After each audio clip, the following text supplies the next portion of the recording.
Uwei UMLA jongka parti kongres Kamal Yakha Div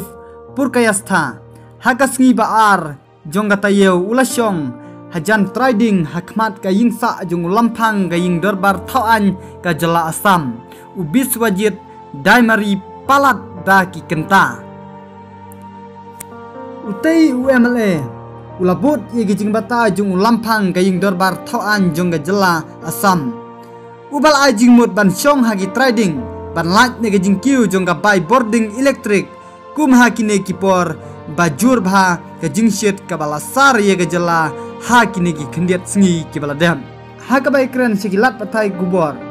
utei upur kayastha ubalong UMLA ulaong baga jingkiu jong ka bai boarding electric kalong na kalai pheu syaka nyo pheu paisa haka si unit kane ka dei ka jing ka bakrau yegi pajba nong shong shnong hakapor basen syar ka parti kongres hagyobun ki jela ka kongres kalai saj ban IA ye ka boarding electric katba ki nengelam jong ka parti BJP kim kran ulaong hakate ka sngi kumba ulampang jong ka ying darbar thawan jong ka jela ul ajing mut kumwei ne kinong mikmat jong gi pajba ngade ban but kloi kat bala kumta ngalit se ka ying sa jong ban syong hang tei hapo kiding daki kenta Harigan siam la yoi yau hang tei utei UMLA ula badru kumu working president jongga Assam Pradesh Congress Committee la hagipor ki bamen shwa aswa jong ke election ka parti BJP kala kular siki pajba jongga jela Assam ba ka boarding electric kan thut satia hagi arp sau kenta tei kumalong mentapan idang bun kambat sipenbe ya ki pajba laong utei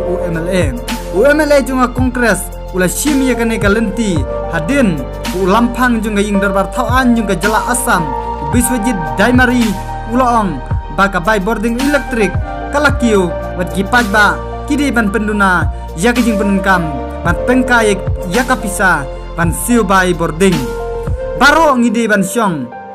hapo kiding bate lakam ya kijing kiu jongga bai boarding electric lada ki company sam boarding electric kapen kiu ya ka bai boarding ka sarkar ka hapan pha ya kane seki nong that boarding bagi pajba gi hapan seu kumta nganget ba ka jingken tiu ya ka bai boarding electric kamdei satia kamat bat ki pajba ki deban seu ya ka boarding electric bat ki penon kam ulo ong sisu ha katei kajaka